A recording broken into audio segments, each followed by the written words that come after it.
Komið sæl og velkomin í eitt og annað af bændum, þáttur 2. Það dugir ekki bara einn þáttur þegar við ætlum að fjalla bændur. Við ætlum að byrja á sauðburði á Galtastöðum Ytri í Hróarstungu í Fljótsdalshéraði. Það hann Stefán Bragi Birgisson að marka lömb og við ætlum að fræðast hvernig maður gerir það.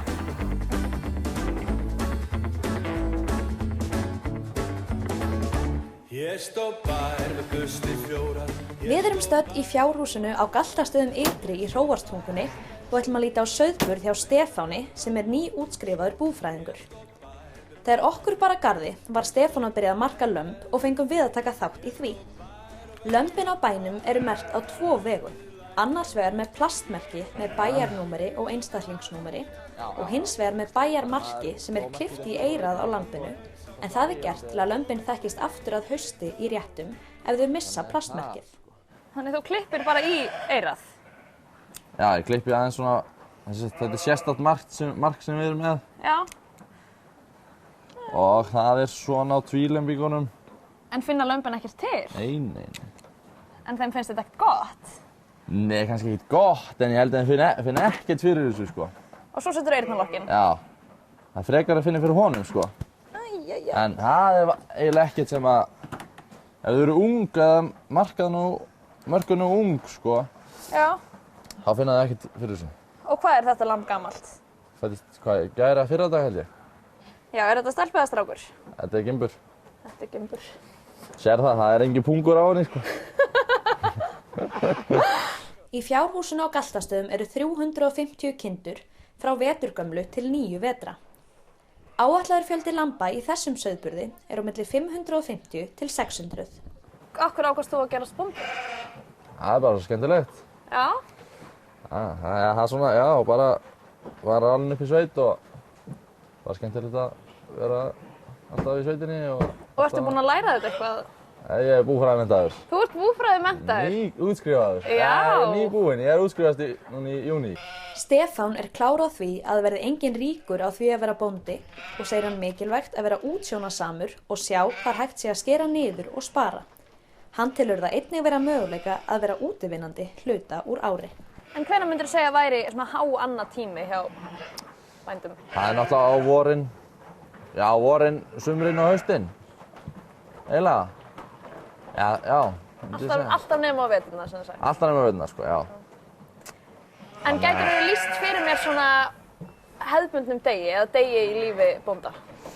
Sko, það náttúrulega mjög misjafn eftir ástímum, sko.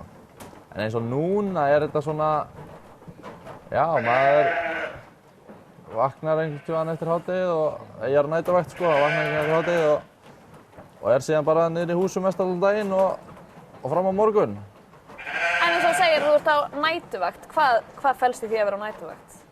Þá maður bara í fjárhúsunum á nóttunni, að vakta þær á nóttunni, sko. Og hvað það sem þarf að vakta? Bara að passa þær, að það dreipist ekki þegar það að bera og að það kemur vitlaust að hjálpa þeim og... Já, það þarf greinilega að huga að mörgu í sauðburði og margt sem getur farið úrskeiðis, en til að koma í veg fyrir það staðinn sólarhringsvakt í fjárhúsinu. Óbornu kindurnar eru saman í stíu, en eftir að þær eru bornar eru þær settar í einstaklingstíu og hleypt út nokkrum dögum síðar ef allt lítur vel út. Hvað svona venjuleg kind með mörg lömb? Þessar eru með, flest allar eru með 2, nema sem eru rauðmerktar, þær eru með 1. Það búið að fósturtelja í þeim, sko. Fósturtelja? Já. Hvað það? Þá eru fósturinn talin í þeim. Í febrúar, mars kemur kall hérna og telur fósturinn í þeim öllum. Með sónavél eða hvernig það gert? Já. Og það algengt að það sé gert? Já, það verða það. Nú til dags, sko. Það meiri hluti bænda sem gera það, sko. Það voru engir þrílambingar? Jú, það voru 23 þrílambingar. Og fá þær þá að halda öllum 3 lömbunum eða? Nei, þær hafa ekki, þær eru náttúrulega bara með 2 spena, þannig að þær rauninni sinna bara 2 lömbum nema þær mjólka eitthvað mjög vel. En við samt tökum alltaf undan þeim. Og hvað gerið þið við 3. lambið? Við reynum að venja undir bara, ef það ber einhver einlönd, þá venjum við hann undir hana. Annars bara verður hann að heimaling.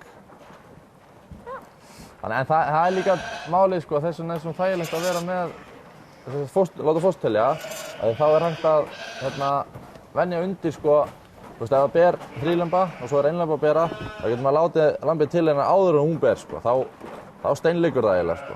Já. Það klikkar eiginlega ekki sko. Þannig en ef maður lætur ekki fósturtelja, þá veit maður ekkert hver með 3 og hver með 1 og þannig maður getur ekkert meira mál að venja undir, þannig séð sko. Og svo líka bara upp á fóðrunina.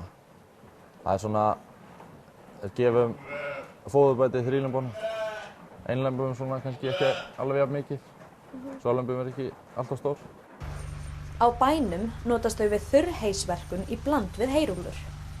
Stefán segir ástæðan að vera að þau hafi verið mjög heppin með veðurfar í slátturtíð og að heyskapurinn hafi alltaf heppnast vel. Vinnslutíminn á þurrheyinu sé einnig styttri og það sparist umtalsverður peningur við kaup á rúlluplasti. Hvernig er þetta hey þá unnið? Það unnið bara alveg eins og rúllurnar sko, en það er náttúrulega tætlað svona 1-2 viðbót og það liggur kannski 1-2 daga lengur á velli sko, út á túni. En hvernig er því safnað saman? Bara með rakstravél og svo tökum við upp á heileysluvagni. Handunnið þá? Ja, bara á traktor sko. Og tökum það upp að rökum í garða og tökum upp með heileysluvagni. Svo komum við hérna fyrir utan blásari sem er dráttarlagnúin og svo er rör hérna alveg upp og við sturtum úr vagnum hérna fyrir utan og handmókuð inn í blásaran og hann blæsti hérna. Svo fer það hérna með heitreifikerfinu og það gengur svona fram og tilbaka og endinn að það snýst þarna. Þannig að það dreifist jafnt að þetta hlöðina. Þannig að við þurfum ekkert að gera nema bara að móka í hlöðina. Þangað til hún er orðin hálf full, þá getum við farið að, þá þurfum við að festa stútinn og setja í annað hvora hliðarnar. Þannig að þetta er svona, já, þannig virkar það. Við ljúkum heimsókninni hérna á Galtastöðum á bóndanum að sinna ljósmóðurhlutverkinu. Litla lamb, vertu velkomið í heiminn.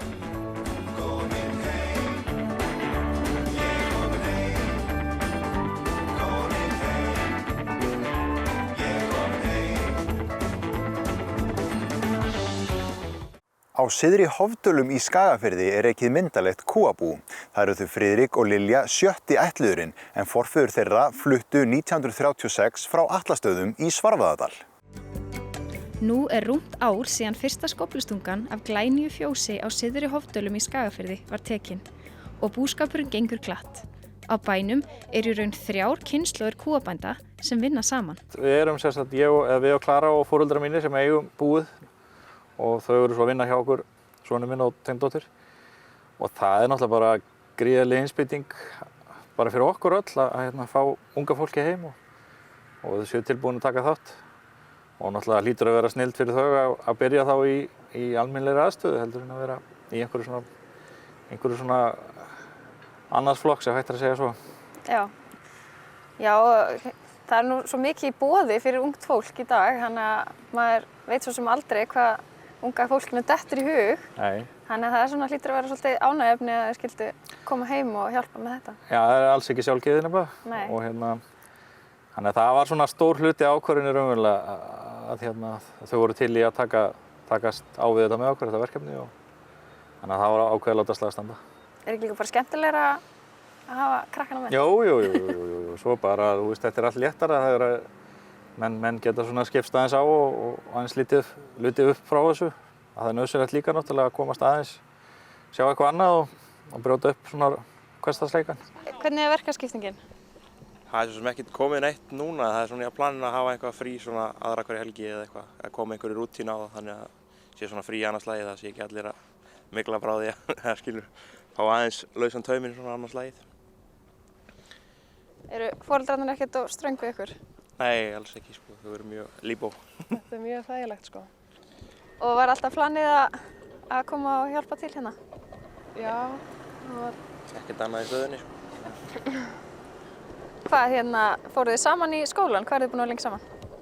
Já, við erum búin að vera saman, í 7 ár og fórum saman í skólan bara eftir framhaldsskólanámi. Nú er margt sem hægt að gera í heiminum. Langaði ykkur alltaf að vera bændur? Já, það bara var ekkert. Alveg eins sko. Ég hef rosalega mörg áhugamál. Ég var eiginlega ekkert búin að ákveða þannig hvað ég ætlaði að gera í framtíðinni. Er eitthvað svona fleira sem að þú getur hugsað þér, eitthvað sem þú myndir geta kannski gert með eða eitthvað? Já, ég fór eftir Hvanneyri, fór ég í förðunarskóla, í Reykjavík Make-up School og lærði förðun þar. Og svo er ég rosalega gaman að myndlist líka og ég hef fullt af áhugamálum. Það er nú ekkert erfitt að vera listamaður þegar maður býr á svona fallegum stað. Nei, alls ekki. Ég er alveg með fullt af hugmyndum þegar maður hefur þetta útsýni, sko. Já, það eru forréttindi að fá að búa til sveit. Já, það eru það. Það er alveg svoleiðis. Búskapurinn á Syðri Hofdölum er ekki bara tímabundi stopp hjá krökkunum, en þau eru tilbúin með teikningar af einbýlishúsi sem þau ætla að byggja á landinu og eru spennt fyrir því að hefjast handa. Það verður á þeirra sögn barnaleikur þegar maður er búin að byggja heilt fjós. Hvernig gekk að byggja fjósið? Það gekk allt mjög smurt bara og vel, sko, ótrúlega hratt. Við flutti inn bara ári eftir tókum fyrstu skóflustungu. Það er eiginlega bara magna hvað þetta gekk vel, eða það var svo lítið af einhverjum svona truflunum eða og alltaf þegar það þurfti að steypa eitthvað, það var bara gott veður og þetta bara gekk rosalega vel. Við tókum fyrstu skóflustunguna 31. mars fyrir ári síðan, rúmu, og tókum það svo í notkun eiginlega sléttu ári seinna. Og þannig að það var mikið bylting að komast í svona betra húsnæði með bæði fyrir menn og skepnur. Já, þið voru með básafjós áður. Já, vorum með básafjós og rörumeltakerfi og brautir og svona var svona eins gott og það gat verið við þær aðstæður. En þetta er náttúrulega bara himinn og haf, sérstaklega kannski fyrir skepnurnar að losna af básunum. Það eru ekki að vera bundnar megni úr árinu, fastar. Já, finnið mun á þeim, er það léttari á sér? Já, bara allt önnur stemming í fjósinu heldur en var. Já. Allt svona miklu rólegra og afslappara og þeim greinilega líður mun betur. Margar svona eldri kýr sem voru svona stirðar og svona hálf stirðbursalegar á básunum og standa upp og svona. Þær hafa bara öðlast nýtt líf eftir að komast hérna. Já, þær eru bara endurfæddar. Já, líka við, sko. Já. Hvernig var að taka þessa ákvörðun að fara í svona stóra framkvæmdir? Hvernig gekk það? Þetta er náttúrulega þó nokkuð pakki svona fjárhagslega en við erum svo sem ekki það gömul við Klara að við ákváðum að og næsta kynslóð tilbúið að koma með, taka slagið með okkur. Og þannig að það var ákveðið að slá bara til og ef við ætluðum að fara í einhverja framkvæmdir þá var alveg gott að gera það fyrir seinna og komast á í betri aðstöðu. Heldur en að vera að brasa í hinnu áfram. Saga fjölskyldu Atla á Syðri Hofdölum nær næstum því heila öld aftur í tíman. Við flytjum forfeður mínir 1936 frá Atlastöðum í Svarfaðardal og þannig að ég er semst 50 ættliðin sem að bý hérna og Friðrik og Lilja eru þá svo 70. Já, og þetta er fallegur staður hérna í Skagafirði. Þið sjáu vel yfir fjörðinn og Héraðsvötnin og þið eru með land hérna alveg niður eftir og nóg af votlendi. Já, við þurfum vantarlega ekki að kolefnisjöfna okkur mikið því að hér er mikið af mýrum og votlendi sem engin leið er að ræsa fram þótt að maður glæði vildi. Forfeðinni sem fluttu hingað, hvernig var aðstæðan hérna þegar þau hófu búskap? Það voru náttúrulega bara torfhús. Íbúðarhúsi er byggt 1952 og 3 ég man rétt og fjósi og eitthvað örlítið fyrr sennilega. Gamla fjósi sem við vorum svo í að mjólka alveg fram á síðasta ár. Og reynda búið að breyta því og bæta við aðeins en í grunni sama byggingi. Þannig að það er búið að gera þó nokkuð mikið síðan að við byggjum ný fjárhús 2003 fyrir 700 kindur og þannig að það er búið að peppa þetta vel upp eftir að segja svo. Já, þeir eru með líka fullt af kindum og hesta. Já, það er nú kannski... Nóg af dýrum. Já. Hestarnir eru nú svona... Að tímabili þá var þetta svona hluti af þó nokkuð stór hluti af búrekstrinum og ég vann við þetta tamningar hér áður en svo fer maður að forgangsraða þegar maður verður eldri og skynsamari eftir því hvernig afkoman er og þá lendir þetta býsna aftarlega á forgangslistanum. En samt sem áður erum við nú enn í svona lítilli ræktun og erum aðeins að temja og selja hross og svo er fóldakjöti mjög gott að bragði líka. Já, gott að grillið. Já, gott að grillið. Og en svo bara því við búum hérna í þessu umhverfi þá er nauðsynlegt að eiga svona 50-60 hross til þess að skera sig ekki úr. Já, ég segi það. Það er ekki bara að gera brottrækt. Já, það leikur við. Leikur við. Svo náttúrulega getum við það fyrir vikið við eigum uppreistur í Kolbeinsdal og hérna er réttum í lögskólarétt, þannig að hann væri nú hálf hallærislegt að geta ekki tekið þátt í því. Nei, það er nú ansi margir sem mæti í lögskólarétt á þess að eiga eitt einasta hross. Jú, og finnst jafnvel hrossin vera til trafala. Ég segi það. Standi vegi fyrir skemmtuninni. Já. En það er þáttur hjá okkur hálfnaður og það þýðir bara eitt, það er komin tími á auglýsingar. Það skyldi þó aldrei vera að þar leynist einhverjar vörur frá bændum, enda mjög margar og fjölbreyttar.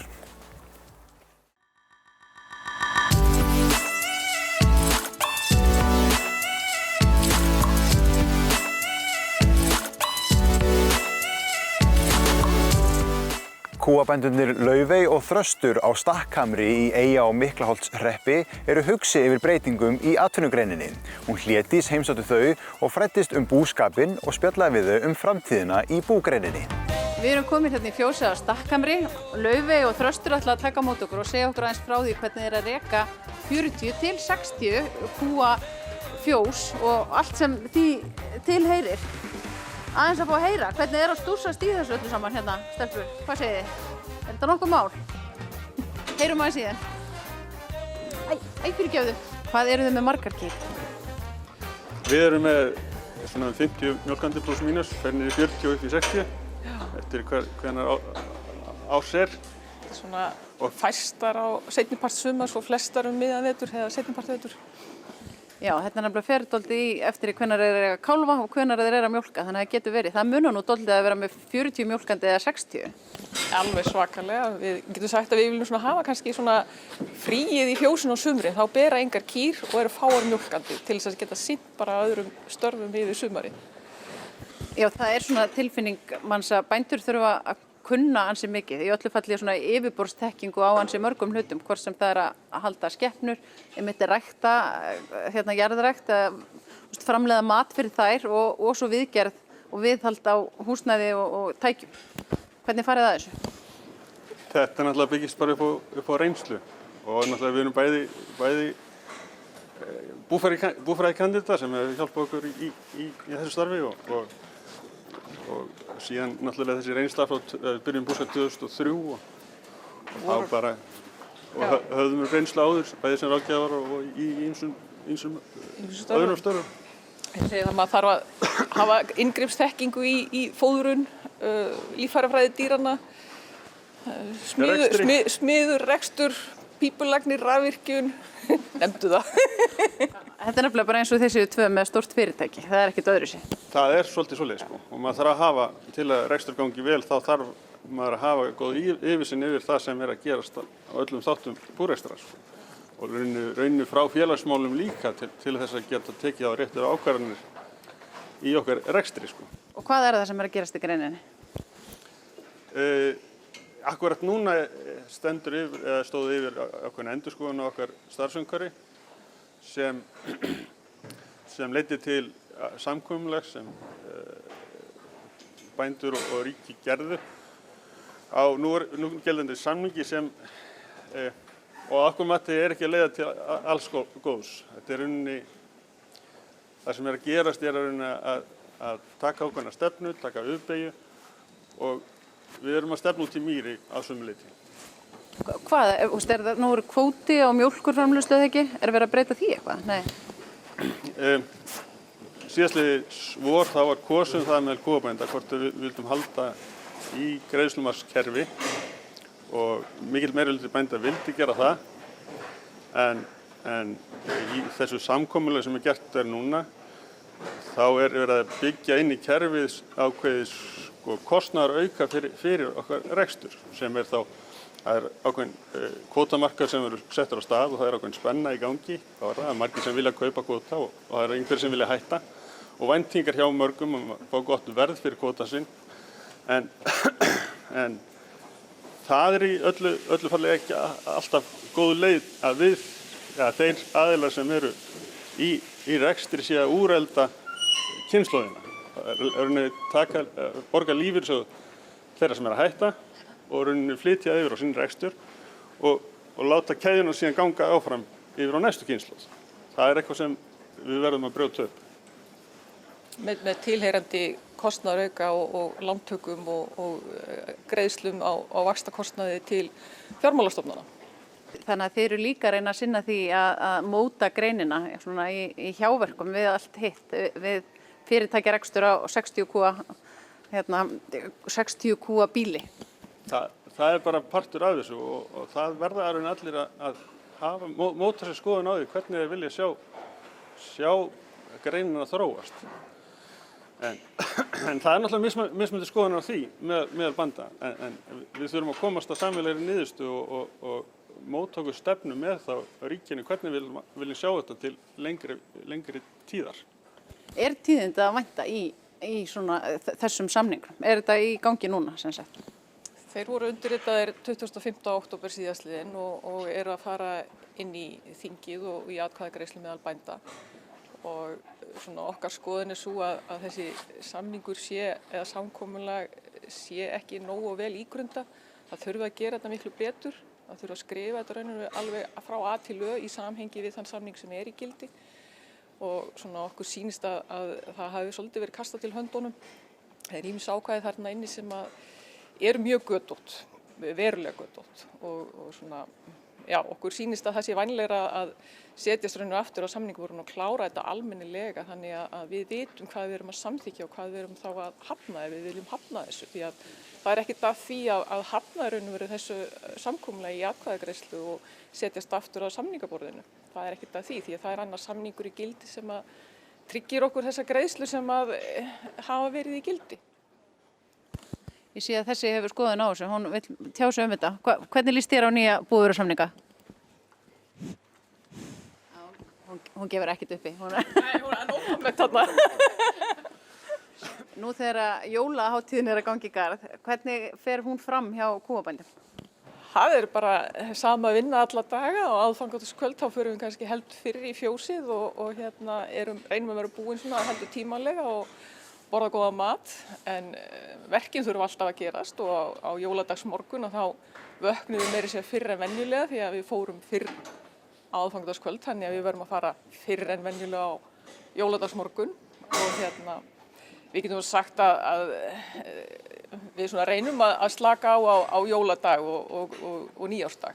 Svona, við erum ekki alveg á útdóttnum þá í verkunum en við þurfum að náttúrulega sinna mjöldum og gjöfum og öllu því sem tilfellur og oft hefur nú það gerst að kýr ber á aðfangadagskvöld og maður þarf að kalla þetta dýralækni klukkan 6 á aðfangadagskvöld og hann kemur bara, það er bara þannig. Dagarnir eru bara allir jafnir. Það er alltaf fróðlegt að heyra hvað bændur hafa að segja, enda nóg að taka og mikið að vera í búgreininni. En það er komið lokum hjá okkur í þessum þætti. Í næstu viku ætlum við að kíkja á eitt og annað af söguslóðum. Komið með okkur þá.